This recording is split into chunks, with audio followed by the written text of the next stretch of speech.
¿Por qué nadie recuerda Darling in the Franxx? Es algo que me vengo preguntando hace mucho, porque lo veo reflejado en la comunidad de los consumidores del anime. Es como si a esta obra solo la recordaran unos pocos, y la mayoría dentro de estos pocos no de una buena manera.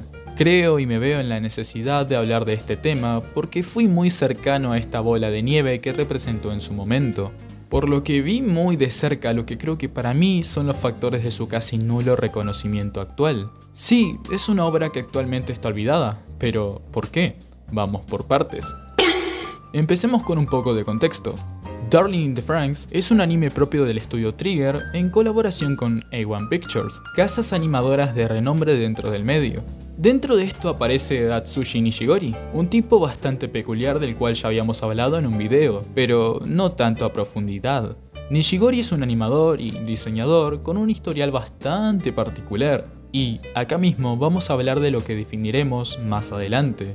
Así que presten atención. Esta peculiar persona en un principio empezó como animador dentro del gran conocido estudio Gainax, teniendo como primer trabajo el estar junto al grupo animador de Furikuri, algo que más adelante le sirvió para poder darse a conocer y tener la notoriedad para poder encargarse del diseño de personajes de Tengen Toppa Gurren Lagann, algo que sin dudas cambió su vida dentro de este medio, ya que después del éxito que representó Gurren Lagann, este mismo ganaría el premio a mejor diseñador de personajes en los Tokyo Anime Awards, esto permitiéndole a futuro el poder meterse de lleno y por fin poder dirigir y encargarse de un anime, Darling in the Franxx, siendo él la cara principal de este proyecto. Bien, sabiendo esto, hay que aclarar algunas cuestiones. Antes de poder animar Darling in the Franxx, Nishigori dejó de trabajar en Gainax hace ya un tiempo, por diferentes problemas que pasaba al estudio, lo cual tuvo como resultado su llegada al estudio Trigger, junto también a otros animadores que trabajaron en Gainax. Esto es bastante interesante porque nos habla un poco de su historia como animador y el cómo los trabajos en los que participó influyeron en la obra que sacaría más adelante. Trigger y A1 Pictures trabajaron junto a petición de Atsushi Nishigori, ya que este mismo quería juntar todo en lo que ambos estudios se destacaban y crear una obra que en sus palabras juntaría todo su recorrido y sería perfecta. Él, en varias entrevistas, se vio fuertemente atraído y fascinado por el trabajo que pudo ver en Gainax, tanto en los que participó como en los que no. Es más, Evangelion fue uno de esos casos que vio de cerca pero de los cuales no tuvo un papel significativo, lo que lo llevó a deleitarse con lo que representó Evangelion, puesto en sus palabras, se considera muy fuerte fan de esta serie, y le sirvió más adelante para inspirarse en Darling in the Franxx. Lo mismo ocurre con Tengen Toppa, es otro anime que le ayudó a sentar las bases para juntar sus ideas y proponer su obra. Trigger se encargaría de las partes de acción, mientras que A1 Pictures de su apartado dramático y humano. Y la verdad, en esta tan simple explicación empiezan los problemas dentro de la obra. Dentro del proyecto hubo demasiadas falencias entre el director y parte del gran staff que había por detrás. El desentendimiento es algo que se hizo presente y dificultó en gran medida lo que Nishigori quería mostrar dentro de la serie. Darling in the Franxx de entrada plantea ser una obra muy pretenciosa, porque la simple idea de rejuntar todo lo bueno de algo que ya es bueno es difícil de concretar, y más sabiendo que querés ser una cara nueva del género y ser algo destacable. Algo así no siempre sale bien, y menos si no le das personalidad a tu obra. Muchos ya habrán escuchado el decir que Darling in the Franxx copió mucho de Evangelion, o que plagió ciertos elementos de la misma, tema del cual ya hablamos en un video en el canal por si quieren ver. Si bien la obra no es un plagio como tal, hay una muy delgada línea entre inspiración y plagio, y esto lo sabrán de memoria las personas que vieron Evangelion y luego Darling in the Franxx, o viceversa. Pero estas similitudes tienen una razón de ser, o bueno, un significado según su director. Como ya habíamos dicho antes, Nishigori buscó el rejuntar todo aquello que disfrutó en su carrera, y para esto, basó la misma historia de su mundo en algo ya construido previamente. Y de esto no hay ningún problema. Toda obra se basa de otra para poder construirse y darle una estructura a este medio. una unidad y el sentimiento humano de darle nuestras percepciones a las obras que consumimos. Al final, la mayoría de mangakas y directores se ven reflejados y motivados por las obras que los marcaron y ayudaron en su crecimiento personal. El problema aparece cuando una obra falla estructuralmente y no hace justicia a eso que propuso, siendo este el caso de Darling in the Franxx, porque el mismo staff no fue capaz de comprender del todo lo que buscaba transmitir Nishigori. Es más, podríamos decir que hubo una desconexión que llevó al equipo encargado a tomar el camino fácil. Y de este camino vamos a discutir. Darling, si bien es una historia atractiva, carece de personalidad, y es esto lo que la condena. Ya habíamos dicho que tuvo fuertes inspiraciones, que a la mayoría no le gustó por ser muy obvias y hasta cierto punto descaradas, pero bueno, se lo podríamos perdonar si no fuera porque su estructura es sumamente pésima. Y antes de que todos los fans, si es que siguen existiendo, se me tiren encima, cabe destacar que esta es mi opinión, y listo, no pienso decir más nada. Espero que intercambiemos lindas discusiones en los comentarios, así me ayudan a revivir un poco este canal.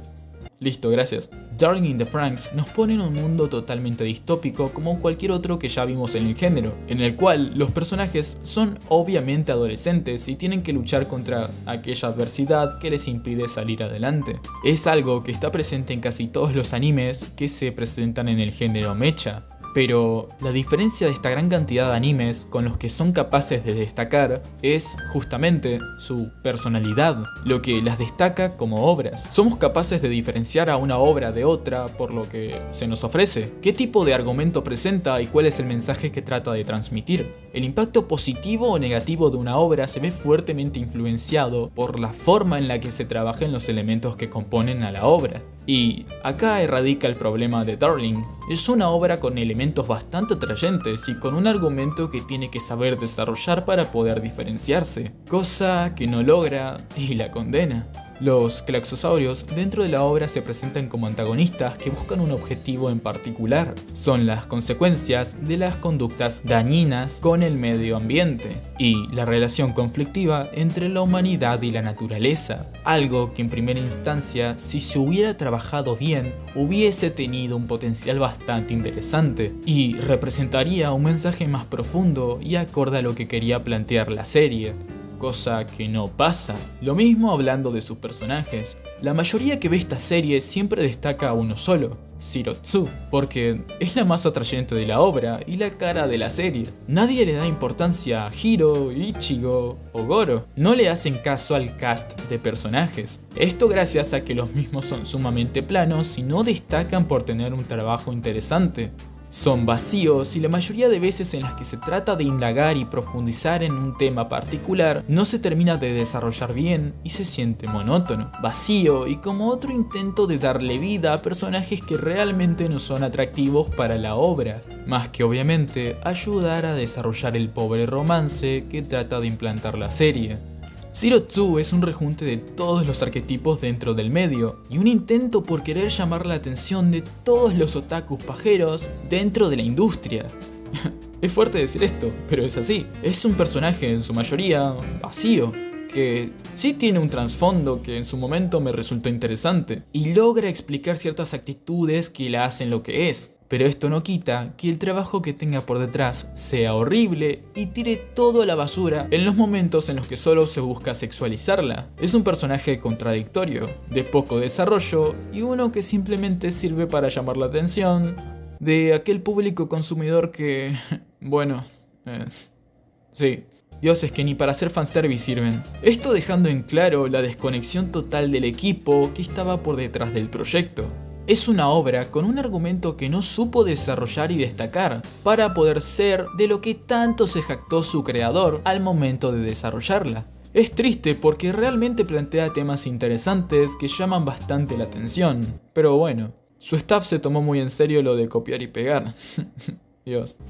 Y esto es algo de lo que casi me olvidaba. Darling, a diferencia de la mayoría de animes, nace de ser una creación directa entre ambos estudios colaboradores. Esto quiere decir que no hay un manga por detrás que la respalde y pueda dar una medición sobre el éxito que ésta podría llegar a tener o no. Es más, su manga salió mucho más adelante. Podríamos decir que dentro del trabajo que se llevaba, había una presión bastante fuerte por dar un producto que esté al alcance. No había una visión objetiva del producto que buscaban dar. Y es por esto que se cayó a mi parecer en el camino más fácil que puede optar un estudio de animación: asegurarse de no perder ganancias sacrificando calidad.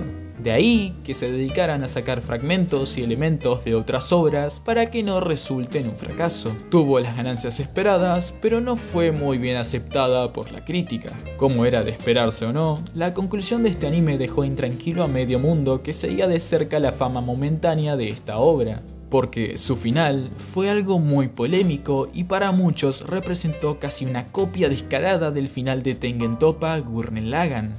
Lo que le dio la fama de tener un final que, además de ser malo y con elementos que parecían sacados del culo, también era un plagio casi en su totalidad de uno de los mejores animes mechas que existen.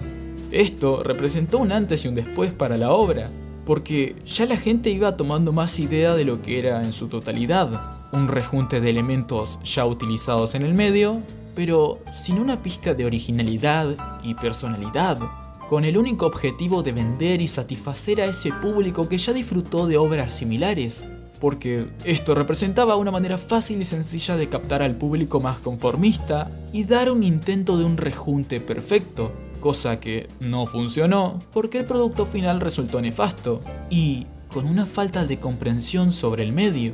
Nishigori, en resumidas palabras, trató de dar un producto que estaba lejos de sus manos. La idea de juntar obras que ya funcionaron y darles un vistazo nuevo es complicado de completar. Y más, sabiendo la falta de experiencia que tenía este mismo. Era un proyecto muy pretencioso y que realmente se le fue de las manos. Poco a poco, esta serie empezó a tener menos relevancia y a ser una más del montón que no logra salir de estereotipos y clichés que podemos ver en otras obras que también quedan en el olvido. Darling in the Franxx es interesante de manera superficial, no trata de destacar y eso la condena. El trabajo que tiene por detrás es pobre y el disfrute de esta misma es efímero porque ya depende del gusto del espectador. Literalmente, esta obra solo vive del atractivo de sus personajes femeninos y listo, a nadie le interesan los Franxx, los Klaxosaurios y el nulo desarrollo de sus personajes. Culpa del poco amor y cuidado que se le dio a esta idea que pudo ser mejor. Si hubiese habido una mejor comunicación dentro de la colaboración.